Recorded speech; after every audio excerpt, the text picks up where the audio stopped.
Isaías 26:3 diz assim: Tu, Senhor, conservarás em perfeita paz aquele cujo propósito é firme, porque ele confia em ti.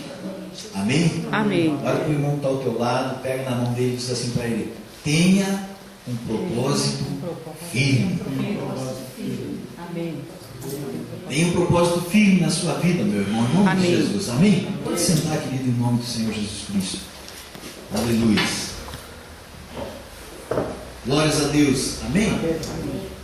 Aqui a gente colocou algumas imagens aqui, né? Propósito firme. Eu creio que isso é um assunto que nós precisamos tratar nas nossas vidas, na igreja, no poder que Deus tem sobre a igreja.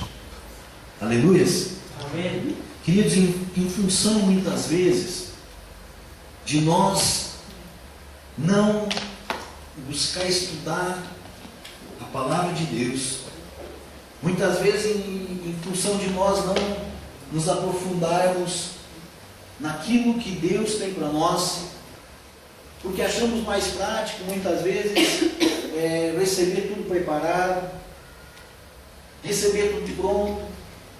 Daí nós não estudamos, nós não mergulhamos na palavra de Deus, nós não buscamos compreensão do que Deus quer para a nossa vida, para o nosso dia. Nós acabamos por perder muitas coisas que Deus tem para a nossa vida. Você sabia disso? A Bíblia diz no livro de Oséias, no capítulo 4, versículo 6, que o meu povo se perde por falta de conhecimento. Além do povo perder o que Deus tem de bom, pela falta de conhecimento, o povo chega ao ponto de se perder no caminho. Por quê? Porque ele não conhece as Escrituras. E em função, queridos, de nós não conhecermos as Escrituras, de nós não buscarmos as Escrituras, nós muitas vezes somos enganados, ou nós deixamos de aproveitar o melhor de Deus. Eu quero abordar aqui nessa noite esse assunto, queridos. Eu quero tentar desmistificar um pouco na nossa cabeça esse assunto aqui de propósito firme. Esse assunto que Deus aborda na sua palavra. E somente através do estudo, amado, das Escrituras Sagradas, observando o texto e o contexto do que está escrito, é que nós vamos conseguir aproveitar o melhor do que Deus tem para a nossa vida. Amém? Amém. Não adianta nós pegarmos simplesmente um texto isolado e não analisarmos o contexto completo do que Deus está falando ali. Aí o que acontece? Nós ficamos somente com uma parcela. Somente nós ficamos analisando superficialmente. E a Bíblia, ela quer, através da vontade de Deus, que nós mergulhemos na palavra. Amém? Tem muitas coisas que Deus ensina na sua palavra para o seu povo, amados. Ou seja, princípios de vida e de vitória. Deus tem na palavra dele princípios de vida e de vitória. Mas nós, enquanto igreja, muitas vezes deixamos de ensinar essas coisas. E o que acontece, amados? Outras instituições ensinam essas coisas.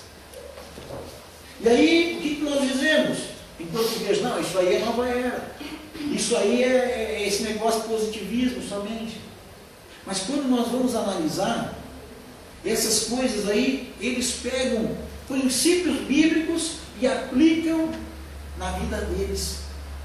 E nós, enquanto cristãos, nós que temos a receita para fazer o melhor bolo com a farinha pura, nós deixamos de fazer e entregamos a receita para os outros fazerem o bolo com uma farinha mofada.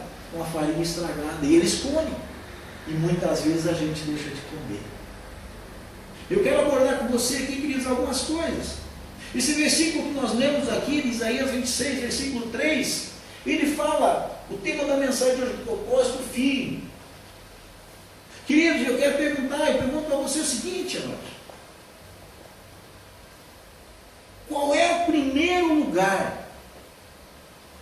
Qual é o primeiro lugar que precisa ser firmado um propósito na vida de uma pessoa?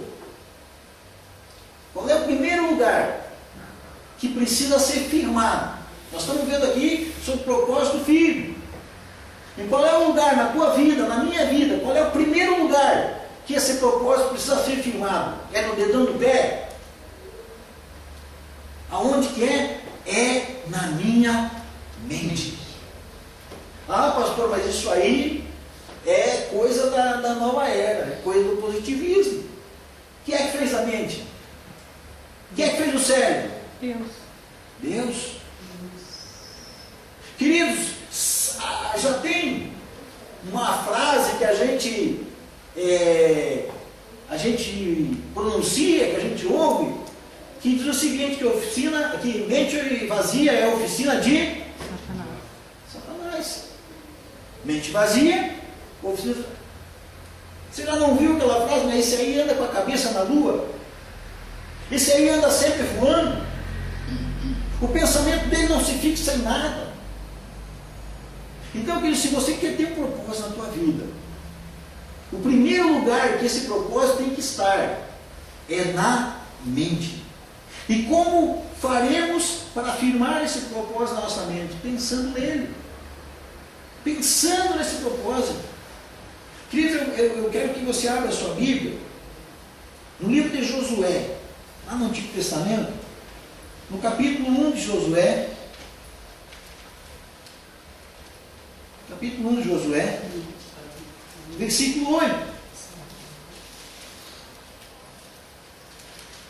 Diz assim: não cesse de falar neste livro da lei, antes medita nele dia e noite, para que tenhas cuidado de fazer segundo tudo quanto nele está escrito. Então farás prosperar o teu caminho e serás bem-sucedido. Queridos, nós precisamos entender o texto e o contexto. Amém? Amém. O texto e o contexto. O texto que nós estamos pegando aqui, que Deus diz para Josué meditar no livro da lei de dia e de noite. O que significa meditar de dia e noite? Pensar nesse negócio. Pensa no livro da lei de dia e de noite para quê? Para que você prospere no teu caminho e serás bem sucedido. Agora nós temos que pegar o contexto. Por que Deus chamou Josué? Por que Deus chamou Josué, amados? Para fazer a obra que Moisés vinha fazendo. E que Moisés não consegue introduzir o povo na terra prometida. E aí Deus diz para ele: olha, Josué, você agora, o meu servo Moisés é morto, agora você vai em frente, anima-te, tem bom ânimo, vai, passa esse Jordão, leva esse povo para a terra prometida, vamos alcançar, vamos passar por cima dos cananeus, vamos passar por cima de todo aquele povo que está ali, dos anaquins, dos gigantes, você vai passar por cima de tudo isso. Mas só tem uma coisa, Josué: para que isso tudo aconteça na sua vida, você vai ter que meditar no livro da lei. E o livro da lei eram os ensinamentos que Deus tinha dado para o povo.